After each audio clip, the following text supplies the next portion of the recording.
ಕತ್ತೀಶ್ವರ ಅಂತೇಳಿ ಈ ಸಂಸ್ಥಾಪಕರ ಹೆಸರು. ಶ್ರೀ ಶಿವೇಗಿ ಸ್ವಾಮಿಗಳವರು ಪ್ರಥಮ ಸಂಸ್ಥಾಪಕರು ಮತ್ತು ಪ್ರಥಮ ಅಧ್ಯಕ್ಷರು ಈ ಮಠದಲ್ಲಿ. ಅವರು ಎಲ್ಲ ಶಾಪೂರು, ಯಾದಗಿರಿ, ಈ ಕಲಬುರಗಿ, ಈ ಚುಂಚಳ್ಳಿ ಇವೆಲ್ಲನೂ ಸಂಚಾರ ಮಾಡ್ಯಾರ ಶಿವೇಗಿ ಸ್ವಾಮಿಗಳು. ಜನಾಂಗ ಉದ್ಧಾರ ಆಗ್ಬೇಕು, ಜನಾಂಗ ಮೂಢನಂಬಿಕೆಗಳು ಹೋಗ್ಬೇಕು, ಕಂದಾಚಾರಗಳು ಹೋಗ್ಬೇಕು. ಇದು ಬಸವಿ ಅದೇ ಬಿಡ್ತಕ್ಕಂಥ ಪದ್ಧತಿ ಇತ್ತು ಇಂದ, ಅವೆಲ್ಲ ಹೋಗ್ಲಾಡ್ಸರ್ ಅವ್ರು. ಅವ್ರು ವಿದ್ಯಾವಂತರಲ್ಲ, ಮರಾಠಿಲಿ ಶಿವೇಗಿ ಸ್ವಾಮಿ ಅಂತ ಬರೀತಿದ್ರು ಅಷ್ಟೇ. ಅದು ಬಿಟ್ರೆ ಇನ್ನೇನು ವಿದ್ಯಾವಂತರಲ್ಲ ಅವರು. ಆದ್ರೂ ಇಷ್ಟು ಒಂದು ಕಾರ್ಯಕ್ರಮಗಳನ್ನ ಮಾಡಿದ್ರು ಅವರು. ಓದೋದ್ ಕಡೆ ಛಲವಾದಿ ಸಮ್ಮೇಳನಗಳು, ಛಲವಾದಿ ಕಮ್ಯುನಿಟಿದಿಂದ ಇದ್ದರೆ ಇಲ್ಲ, ಛಲವಾದಿ ಕಮ್ಯುನಿಟಿದಿಂದ ಇದ್ರು ಅವರು. ಛಲವಾದಿ ಕಮ್ಯುನಿಟಿಯಿಂದೇ ಇದ್ದು ಸಮ್ಮೇಳನಗಳು ಮಾಡ್ಯಾರ. ತುಮಕೂರು ಮತ್ತ ನಂಜನಗೂಡು, ಆಂದೋಲ, ರಾವೂರಿ, ಹಿಂಗೆ 4 ಸಮ್ಮೇಳನಗಳನ್ನ ಶಿವೇಗಿ ಸ್ವಾಮಿಗಳು ಮಾಡ್ಯಾರ. ಅವ್ರ ಉದ್ದೇಶ ಏನಂದ್ರೆ ಜನಾಂಗ ಉದ್ಧಾರ ಆಗ್ಬೇಕು, ಕಂದಾಚಾರ ಹೋಗ್ಬೇಕು, ಮೂಢನಂಬಿಕೆಗಳು ಹೋಗ್ಬೇಕು. ಅವಾಗ ಪ್ರಾಣಿಗಳನ್ನು ಕೊಲ್ತಿದ್ರು, ಇವೆಲ್ಲ ಸಿಕ್ಕಾಪಟ್ಟೆ ಜೊಟ್ಟು ಬಿಡ್ತಿದ್ರು, ಆಮೇಲೆ ಮದ್ಯ ಮಾಂಸ ಸ್ವೀಕಾರ ಮಾಡ್ತಿದ್ರು. ಇವೆಲ್ಲ ಹೋಗ್ಬೇಕು ಅನ್ನೋ ಉದ್ದೇಶನೇ ಅವ್ರದ್ದಿತ್ತು. ಅವರಷ್ಟು ಪ್ರಚಾರ, ಅವರಷ್ಟು ಸಂಸ್ಥಾಪನಾ ಜಗದ್ಗುರುಗಳು ಇನ್ಯಾರೂ ಇಲ್ಲ. ನಂತರ ಪುರ್ಲಿಂಗ ಸ್ವಾಮಿಗಳು ಶಾಪುರ ತಾಲೂಕು ರಾಜಾಪುರದವರು, ಅವರು 2ನೇ ಮಠಾಧ್ಯಕ್ಷರು. ಅನಂತರ 3ನೇವರಾಗಿ ಶ್ರೇಷ್ಠ ಜ್ಞಾನಿಗಳಾಗಿ ಬಂದವರು ಮಹಾದೇವ ಸ್ವಾಮಿಗಳು. ಅವರು ಮೈಸೂರು ಕಡೆ ಚಿದರವಳ್ಳಿಯವರು, ಟಿ ನರಸೀಪುರ ತಾಲೂಕು, ಮೈಸೂರು ಜಿಲ್ಲೆಯವರು.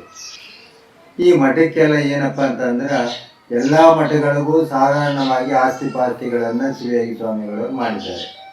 ಇದರ ಮೂಲ ಉದ್ದೇಶ ಏನಪ್ಪ ಅಂತಂದ್ರೆ ಆಗಿನ ಕಾಲದಲ್ಲಿ ಪರಿವರ್ತನಾ ಅಂತ ಅಂದ್ರೆ ಏನು, ಈ ಜನಾಂಗಕ್ಕೆ ಒಂದು ಪರಿವರ್ತನೆ ಮಾಡಬೇಕು, ಇವ್ರಿಗೆ ಲಿಂಗ ದೀಕ್ಷೆ ಕೊಡಬೇಕು, ಸಂಸ್ಕಾರ ಮಾಡಬೇಕು, ಇವರಲ್ಲಿದ್ದಂಥ ಕಂದಾಚಾರಗಳನ್ನು, ಮೂಢನಂಬಿಕೆಗಳನ್ನು ಹೋಗಲಾಡಿಸ್ಬೇಕು ಅನ್ನೋ ಮುಖ್ಯ ಉದ್ದೇಶ ಇವರಲ್ಲಿತ್ತು. ಈ ಮಠದ ಸಂಸ್ಥಾಪಕರಲ್ಲಿ ಏನಪ್ಪ ಅಂತಂದರೆ ಕಂದಾಚಾರ ಬಿಡ್ರಿ, ಪ್ರಾಣಿ ಹಿಂಸೆ ಮಾಡಬಾರ್ದು, ಮದ್ಯ ಮಾಂಸ ಸೇವಿಸಬಾರ್ದು, ಯಾವಾಗಲೂ ದೇವರಾಶಿಯರನ್ನು ಬಿಡಬಾರ್ದು. ಮೂಲತಃ ನೀವು ಈ ಜನಾಂಗದ ಉದ್ಧಾರಕ್ಕಾಗಿ ಒಳ್ಳೆಯ ಸಮಾಜ ಸುಧಾರಕರಾಗಿ ಸಮಾಜವನ್ನು ಬೆಳೆಸಬೇಕು, ಸಮಾಜದಲ್ಲಿ ಒಳ್ಳೆಯ ಕಾರ್ಯಕ್ರಮಗಳನ್ನು ಮಾಡ್ಕೋತಾ ಬಸವಣ್ಣನವರು ಏನು ಮಾಡಿದ್ರು ಆ ನಿಟ್ಟಿನಲ್ಲಿ ಹೋಗಬೇಕು ಅಂತಕ್ಕಂಥ ಬೋಧನೆಯನ್ನು ಶಿವೇಗಿ ಸ್ವಾಮಿಗಳವರು, ಪುರ್ಲಿಂಗ ಸ್ವಾಮಿಗಳವರು ಮಾಡಿದ್ರು. ಮಠದ ಉದ್ದೇಶ ಜನಾಂಗಕ್ಕೆ ದೀಕ್ಷೆ ಕೊಡಬೇಕು, ಜನಾಂಗಕ್ಕೆ ಸಂಸ್ಕಾರ ಮಾಡಬೇಕು, ಜನಾಂಗದ ಒಳ್ಳೆಯ ನೀತಿ ಬೋಧನೆಗಳೊಡನೆ ಸಾಗಬೇಕು ಅನ್ನೋ ಉದ್ದೇಶ, ಮೂಲ ಉದ್ದೇಶ ಇದು. ಜನಾಂಗದ ಪೀಠಗಳಲ್ಲಿ ಪ್ರತಿಯೊಂದು ಗುರುಪೀಠಗಳನ್ನು ಸ್ಥಾಪನೆ ಮಾಡ್ಯಾರ.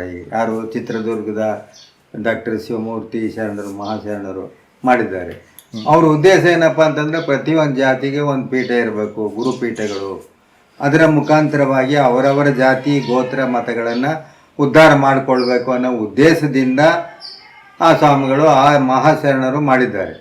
ಅದೇ ರೀತಿಯಾಗಿ ಇದು ಛಲವಾದಿ ಪೀಠ, ಯಾವ ಭೋವಿ ಪೀಠ, ಕನಕ ಪೀಠ, ಗೌಡರ ಇವೆಲ್ಲ ಪೀಠಗಳು ಈಗ ಸದ್ಯ ಪ್ರಸ್ತುತ ನಡೀತಾ ಇವೆ. ಆದರೂ ನಮ್ಮ ಪೀಠಗಳಲ್ಲಿ ಏನಪ್ಪ ಅಂತಂದ್ರೆ ಈ ಪೀಠವನ್ನು ಉದ್ಧಾರ ಮಾಡಬೇಕಾದ್ರೆ, ಪೀಠದ ಪರಂಪರೆ ಮುಂದುವರಿಬೇಕಾದ್ರೆ ನಮ್ಮಲ್ಲಿ ಬರ್ತಕ್ಕಂಥ ಆಚಾರ ವಿಚಾರಗಳನ್ನು ರೂಢಿಸ್ಕೊಂಡು ಹೋಗಬೇಕಾದ್ರೆ ಸರಿಯಾದಂಥ ಒಟ್ಟು ಬೇಕು. ಗುರುಕುಲ ಆ ಮುಖಾಂತರವಾಗಿ ಒಟ್ಟುಗಳನ್ನು ನಾವೇ ಸಿದ್ಧ ಮಾಡಿಕೊಂಡು ನಮಗೆ ಯಾವ ದೊಡ್ಡ ಮುಂದುವರೆದಂಥ ಗುರುಪೀಠಗಳು ಇದಕ್ಕೆ ಆಶ್ರಯ ಕೊಡಬೇಕು, ಆಶೀರ್ವಾದ ಕೊಡಬೇಕು. ಇದೇ ಉದ್ದೇಶ. ಯಾಕಂತಂದ್ರೆ ಇದು ಇಲ್ಲೇ ಇದ್ರೆ ಮುಂದುವರಿಯಲ್ಲ ಇದು, ಯಾಕಂದ್ರೆ ಇಲ್ಲಿಗೆ ಮೊಟ್ಕಾಗ್ಬಿಡ್ತದೆ. ಆದರೆ ಮೂಲ ಉದ್ದೇಶ ಅಂದರೆ ಸಂಸ್ಕಾರ ಬೇಕು. ಪ್ರತಿಯೊಬ್ಬರು ಸಂಸ್ಕಾರ ರೂಪದಲ್ಲಿ ಹೋಗಬೇಕು. ಇದನ್ನು ನಾವು ನಡೆಸ್ಕೊಂಡು ಹೋಗ್ಬೇಕಾದ್ರೆ ಅನೇಕ ತೊಂದರೆಗಳು ಬರಬಹುದು, ಅನೇಕ ವಿಚಾರಗಳು ಬರಬಹುದು ಮಧ್ಯ. ಈಗ ಯಾರು ಉತ್ತರಾಧಿಕಾರಿ? ನಾವೇ ಇದ್ವಿ. ನಿಮ್ಮ ಉತ್ತರಾಧಿಕಾರಿ ಯಾರು ಇನ್ನೂ ಆಗಿಲ್ಲ? ನಮ್ಮ ಅದೇ ತೊಂದರೆ ಅದ ಸರ್. ಯಾಕೆ ತೊಂದರೆ ಅಂತಂದ್ರೆ ಎಲ್ಲಾ ಕಡೆ ನೇಮಿಸ್ಬೇಕು, ತಿರ್ಗಾಡ್ಬೇಕು ಅಂತ ಯೋಗ್ಯ ಒಟುವನ್ನು ನಾವು ನಿರ್ಮಾಣ ಮಾಡ್ಬೇಕಲ್ಲ. ಪರಂಪರೆ ಏನೈತಿ ಮಠಕ್ಕೆ ಅದೇ ಜಾತಿಯಿಂದಾನೇ ಬರ್ಬೇಕು ಹಂಗೆ? ಇಲ್ಲ ಅದೇ ಬರ್ಬೋದು, ಅದೇ ಬರ್ಬೇಕು. ಯಾಕಂತಂದ್ರೆ ಅವ್ರನ್ನೇ ಸುದ್ದಿ ಮಾಡ್ಕೋಬೇಕು, ಅವ್ರಿಗೆ ಸಂಸ್ಕಾರ ಕೊಡ್ಬೇಕು. ಈಗ ಒಂದು ಗುರುಪೀಠ ಅಂದ್ರೆ ಜಾತಿ ಗುರುಪೀಠಗಳೇ ಆಗ್ತಾವ. ಈಗ ಏನಂತಂದ್ರೆ ಈಗ ನಾವು ಜಾತಿ ಇದನ್ನೇ ಇಲ್ಲ, ಇಲ್ಲ ನಾವು ಪದ್ಧತಿ ಇಲ್ಲ. ನಮ್ಮ ಸಂಪ್ರದಾಯ ಬಸವಣ್ಣವ್ರ ಸಂಪ್ರದಾಯ ಹಂಗೆ ಇದೆ. ಹ್ಮ್. ಅದು ಮಂದಿ ಒಪ್ಬೇಕಲ್ರಿ. ಈ ಮಠದಲ್ಲಿ ಹೇಗೆ ಎಲ್ಲರೂ ಚೆನ್ನಾಗಿದೆ, ಎಲ್ಲರೂ ಲಿಂಗಾಯತರು ಬರ್ತಾರೆ, ಬರ್ತಾರೆ, ಲಿಂಗಾಯತರು ಎಲ್ಲರೂ ಬರ್ತಾರ. ಅವ್ರವ್ರ ಇದು ಭಾವನೆಗಳು ಬರ್ತಾರ. ನಾವು ಇದಾದ ಸಂಪರ್ಕ ಅವರಿಂದ ಏನು ಎಲ್ಲಾ ಕೋಆಪರೇಷನ್ ಇದೆ, ಮೇಲ್ವರ್ಗದವರಿಂದ ಎಲ್ಲರಿಂದ ಯಾರಿಗೂ ನಮಗೆ ಏನೋ ಇದಿಲ್ಲ. ಪ್ರತಿಯೊಂದು ಈ ಮುಸಲ್ಮಾನರ ಆದಿಯಾಗಿ ನಾವು ಇದು ಮಾಡ್ತೀವಿ. ಪ್ರತಿಯೊಬ್ಬರಿಗೂ ಈ ಮಠದ ಮೇಲೆ ವಿಶ್ವಾಸ ಇದೆ. ಯಾವ ಉದ್ದೇಶ ಇಟ್ಕೊಂಡು ಈ ಒಂದು ಪದ್ಧತಿ ಸ್ಟಾರ್ಟ್ ಮಾಡಿದ್ರು ಆ ಉದ್ದೇಶ ಸಫಲ ಆಗ್ಲಿಕ್ಕೆ ಅಂತ ಅನ್ಸದ್ ಆಗಿದೆ ಸರ್, ಆಗಿದೆ. ಎಜುಕೇಶನ್ ವಿದ್ಯಾವರ್ಧಕದಲ್ಲೂ ಆಗಿದೆ. ಜಾತ್ರೆ ಮಾಡ್ತಾರ ಪ್ರತಿ ವರ್ಷ ದಾವಣಗೆರೆಗೆ. ಅದು 38-39 ಜಾತ್ರೆಗಳಾಗವೆ ಈಗ. ಅದು ಎಲ್ಲ 3 ದಿವಸ ಕಾರ್ಯಕ್ರಮ ನಡೀತಾವ. ಸಂಗೀತ ಕಾರ್ಯಕ್ರಮ, ಭಜನೆ ಕಾರ್ಯಕ್ರಮ, ಪ್ರವಚನ ಕಾರ್ಯಕ್ರಮ ಇವೆಲ್ಲ ನಡೀತಾವ. ಲಿಂಗಾಯತ ವೀರಶೈವ ಇದೆಲ್ಲ ಒಂದು ಇದು ನಡೆದಿದೆಯಲ್ಲ, ಅದರಲ್ಲಿ ನೀವು ಲಿಂಗಾಯತರಲ್ಲಿ ನಾವು ಬಂದೀವಿ. ನಾವು ವೀರಶೈವಕ್ಕೆ ನಾವು ಹೋಗಲ್ಲ, ಈ ಲಿಂಗಾಯತರಲ್ಲೇ ಬಂದೀವಿ, ಲಿಂಗಾಯತರಲ್ಲೇ ಹೋಗ್ತೀವಿ. ಏನು ಬಸವಾದಿ ಶರಣರ ತತ್ವ ಏನಿದೆ ಆ ಪರಂಪರೆಯಲ್ಲಿ ಸಂಪ್ರದಾಯದಲ್ಲಿ ಹೋಗ್ತಕ್ಕಂಥವ್ರು ನಾವು. ಲಿಂಗಾಯತ ಧರ್ಮಕ್ಕೆ ನಮ್ಮ ಒಂದು ಬೆಂಬಲ ಇದೆ, ಪೂರ್ಣ ಬೆಂಬಲ. ಅದರಲ್ಲಿ ನಮ್ಮದು ಒಂದು ಭಾಗ ಅಂತ ಹೇಳ್ಬೋದು ಅಷ್ಟೇ.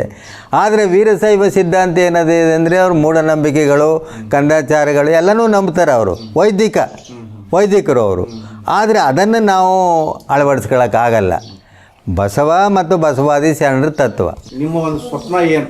ಈ ಮಠ ಮುಂದುವರಿಬೇಕಾದ್ರೆ ಸಾಹಿತ್ಯ ಮುಖ್ಯ ಬೇಕು.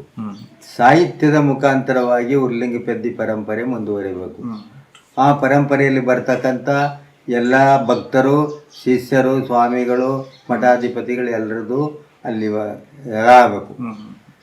ಆಮೇಲೆ ಈ ಮಠಕ್ಕೆ ಬೇಕಾದಂಥ ಒಂದು ಒಟ್ಟು ಅಥವಾ ಉತ್ತರಾಧಿಕಾರಿ ನೇಮಕ ಬೇಕು. ಈಗ 15/3/68ರಿಂದ 15/3/18ಕ್ಕೆ 50 ವರ್ಷ ಗೋಲ್ಡನ್ ಜೂಬ್ಲಿ ಮಾಡ್ತಾ ಇದ್ದೀವಿ. ಈಗ ನಡೀತಾ ಇದೆ, ಈಗ ಸ್ಮರಣ ಸಂಚಿಕೆ ನಡೀತಾ ಇದೆ. ಈ ಪರಂಪರೆ ಬಗ್ಗೆನೇ ಒಂದು ದೊಡ್ಡ 250 ಪುಟಗಳ ಸ್ಮರಣ ಸಂಚಿಕೆ ಹೊಡ್ತಾ ಇರ್ತಾ ಇದ್ದೀವಿ.